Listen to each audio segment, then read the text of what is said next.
Listening, multiple choice, single answer, guided practice. Let's begin with the first question. So this is similar to the multiple choice, multiple answers question type that you've already studied in the listening section. This one is comparatively much simpler as there is only one correct option, so it's easy to select that. Let's begin with the first question. That would actually get you oriented pretty fast, right? Because you literally couldn't get past hello if you didn't know which way you were going. In fact, people who speak languages like this stay oriented really, really well. They stay oriented better than we used to think humans could. We used to think that humans were worse than other creatures because some biological excuse, oh, we don't have magnets in our beaks or in our scales. No, if your language and your culture trains you to do it, actually you can do it. There are humans around the world who stay oriented really well. The first step in answering this type of questions, you first read the question at the top. Which of the following was thought to be the reason behind the poor sense of direction in humans? So that means the audio is going to be related to the sense of direction in humans and possibly, why it was poor and what were the reasons behind it. And the options that are given to you, each is supposed to be a reason behind the poor sense of direction. But only one of these is correct. And that's what you have to figure out when you listen to the audio. When the audio starts, you listen and take notes, pay attention to the key phrases, don't just try to remember the words. And also, if you can, then keep an eye on the options at the same time. Because then, while you are listening, you can eliminate some options and shortlist some other options as your final choice. Once the audio ends, then you can review your notes, what you have understood, what you have remembered, and then finalize your option that you're going to submit. For that, you will be validating the option against what you've remembered and what's the information in your notes.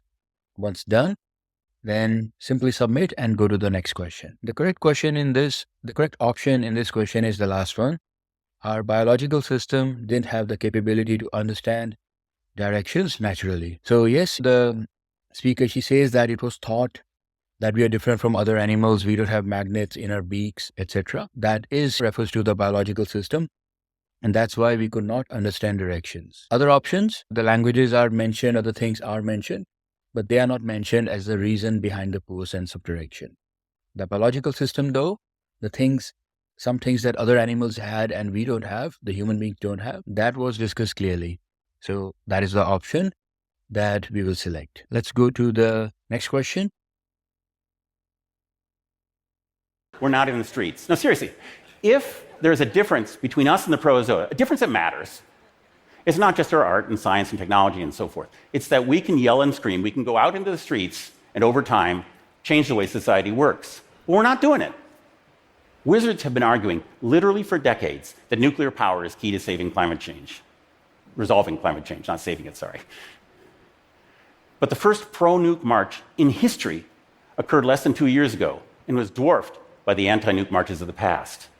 Prophets have been arguing, again, literally for decades, that conservation is key to keeping freshwater supplies without destroying the ecosystems that generate those freshwater supplies.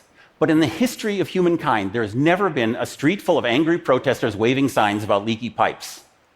In fact, most of the political activity in this sphere has been wizards and prophets fighting each other, protesting each other, rather than recognizing that they are fundamentally on the same side. After all, these people are concerned about the same thing. How are we going to make our way in the world of 10 billion?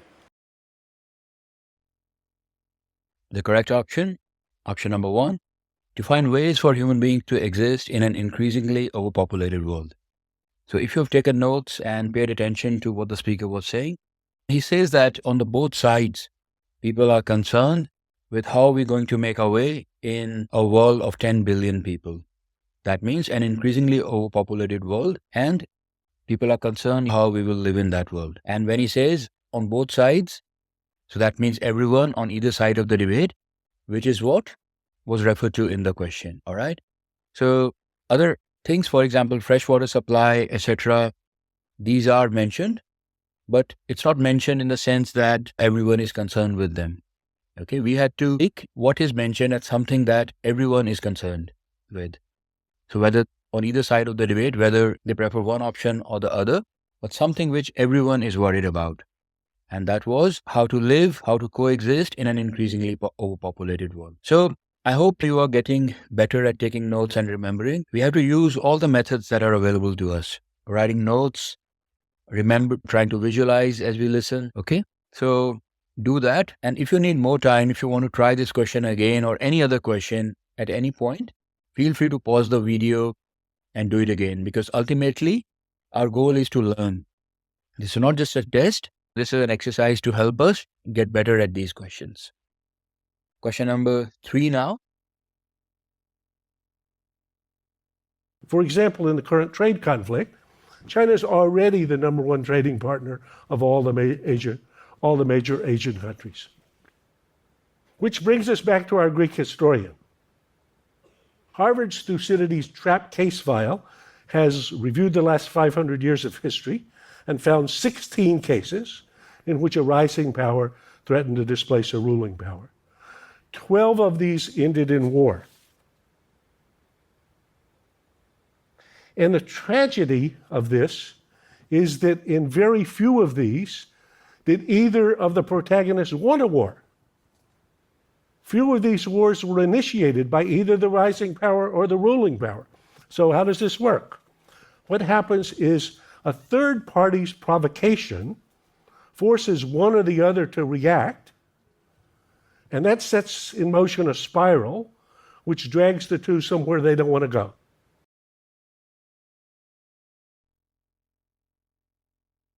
All right, the correct option, the third one.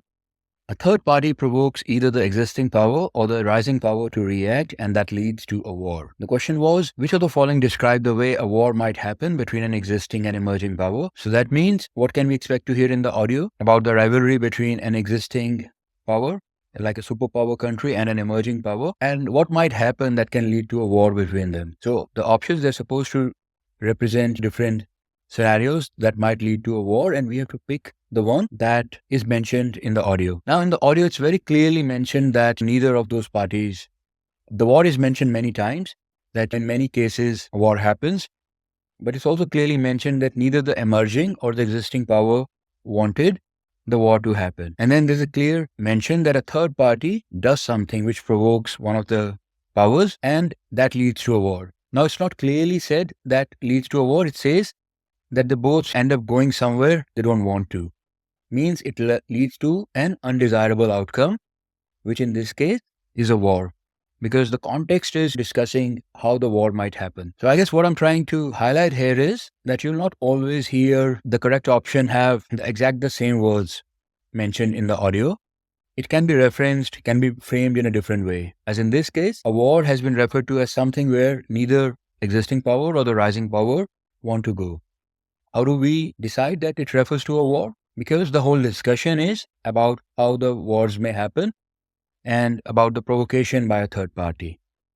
All right. So once again, this highlights the importance of understanding the whole context rather than just a few keywords. The final question of this session now. A quick introduction to Genetic Alliance UK for some context. We do have 200 members who are third sector organisations who variously support, provide information to families and individuals affected by genetic conditions, and also fund and support research. We also are home to the Rare Disease UK campaign, which has over 2,000 supporters and 300 patient organisations involved in its work.